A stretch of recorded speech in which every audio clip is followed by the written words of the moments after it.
Hello everybody, Apollo here with my video series of A to C GCI and AWACS for DCS gaming. Tonight we're gonna talk about Bullseye. That's right. What is it? Why Bullseye? And how are you supposed to use it? Well, I can give you some pro tips about it. Right.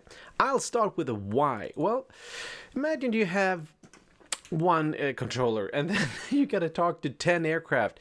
That could be a bit stressy. So in a situation where you have a operational area with multiple fighters joining in, like a big airstrike or whatever, you can't talk to, like one controller can talk to everybody else. So it's actually kind of an efficient way to keep everybody in the same AO, have the same picture of what's going on. So that's sort of what Bullseye is. And also why the name Bullseye. Well, it's because you have a common reference point and it's like a circle on a map, like with this thing in the middle there, and like wing.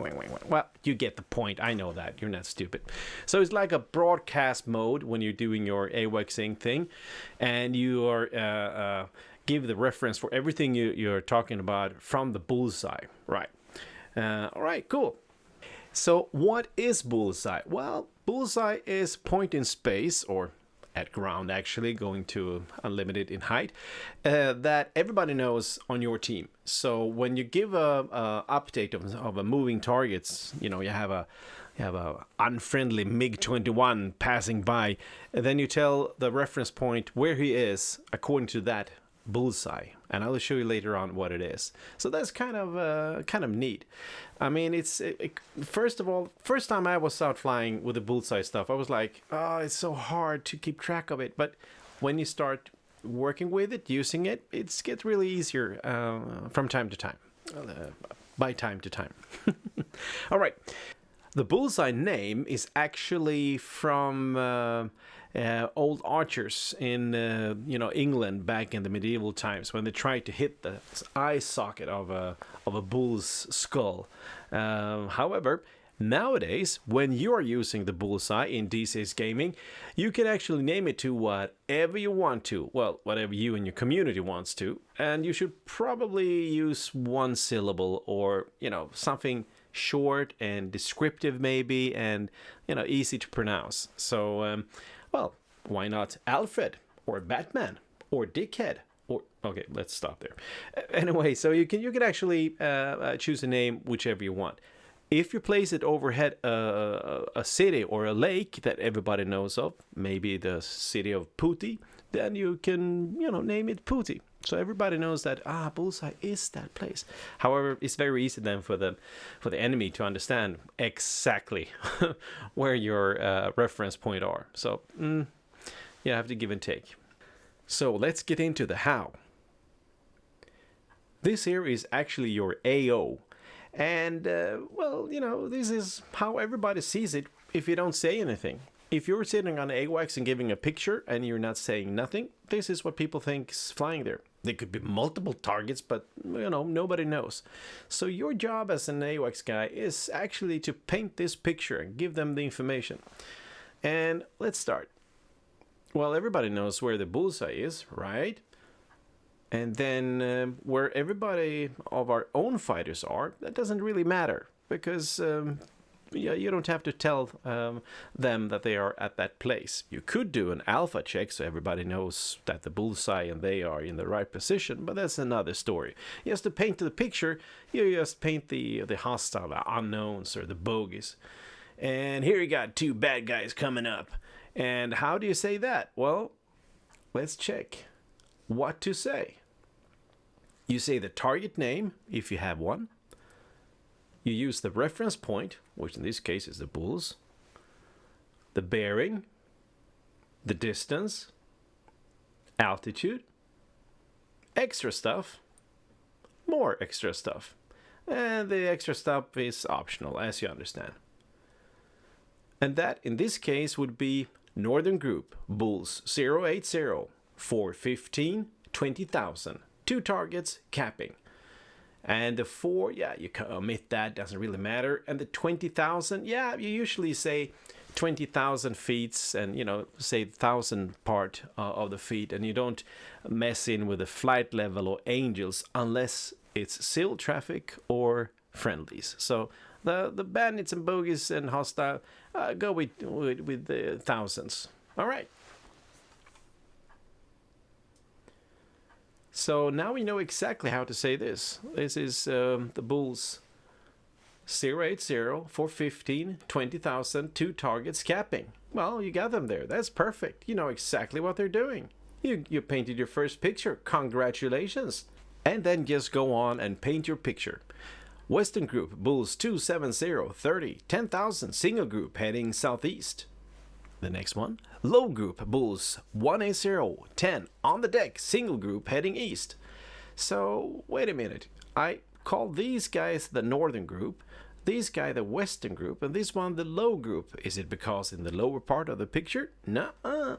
Because, I mean, these guys that was once called the northern group might actually fly to the west of the bullseye or whatever, wherever in the AO. So sometimes it could be smart to give them different names. You can call this the, as I did, the low group or the western group or the first group or the trailing group. Yeah, you can sort that out. But give them a name, because when you're flying as a pilot and you hear the AWACS call out, if you call everything a pop-up group, then you know which pop-up group is that. So try to give them a name and stick with it, even though that this northern group would move to the southeast or south. Keep it as the northern group anyway, because it doesn't really matter. You just have a specific focus on it. All right. And you don't say anything about any aspects, because it's only relevant for one guy, because this is not a bra call. You can check out my other video about that. This is a bullseye call. So for these ones, you don't say that they're hot or flanking, because I mean, if there are multiple friendlies here, like this dude, these are flying cold.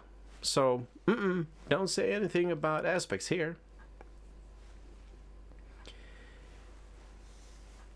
And then when you're done Bob Rossing the picture, you can paint a little tree there and maybe a clouds and the sun there and all that, and give everybody the best picture you can. However, the trick is to give the right amount of information at the right time. All right, let's check the DCS. Here you can see in the mission editor where you have the different bullseyes. You have the blue one here and the red one here. And I mean, if you're doing a mission, you just place them exactly where you want them, or where your community wants them. And you can place them maybe over the neutral airport, or as I said, POTI there or whatever.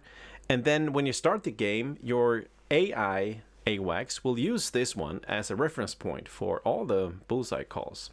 One thing though, if you zoom in really careful and you mark this, you can see that the longitude latitude here doesn't really go exactly on 0 here if you place it on the cross here. But never mind that, and just place the bullseye on an even number, like the 000.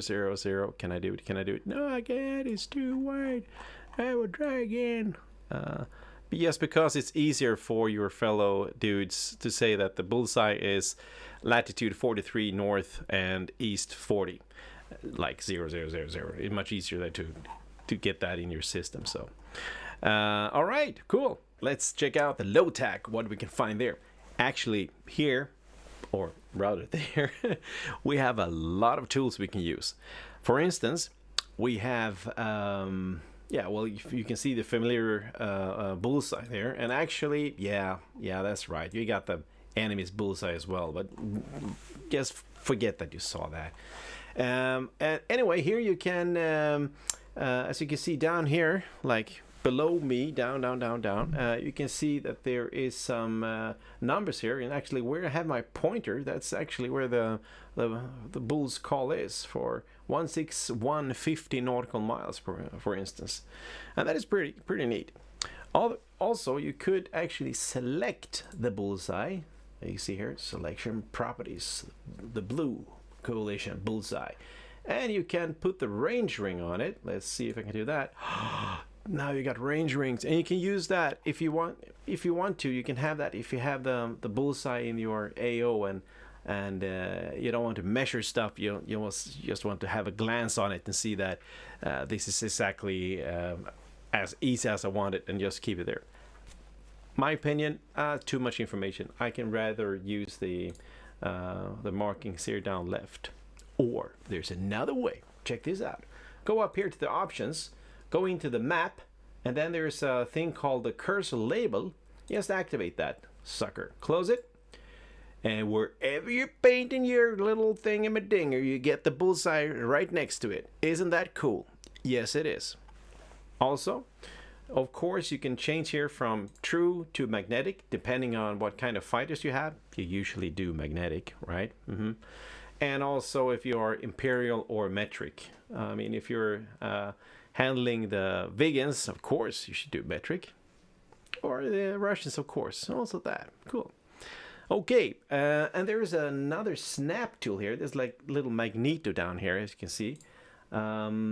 Without the snapping, if I do a range thing here, it doesn't really take, it doesn't really snap up the different targets. But if I activate this magneto here, I can only do that, and it directly snaps to that one, and you can use that for giving a brawl call or whatever. But hey, we're talking bullseyes here, aren't we?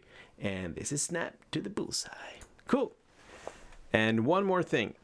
When you're placing your bullseye, do it in the middle of your AO, where you expect to have the fighting. If you will place your bullseye too far away from where your action is going to be, then everything is going to be like bull 049 or 207, and the next one is going to be 053, 214, and that's not a very big difference, and then makes that mental picture of your AO or where stuff is happening very hard.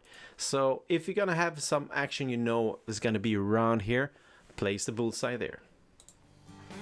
All right, thank you for watching, and yeah, happy bullseyeing, and don't forget to declare your 12 o'clock.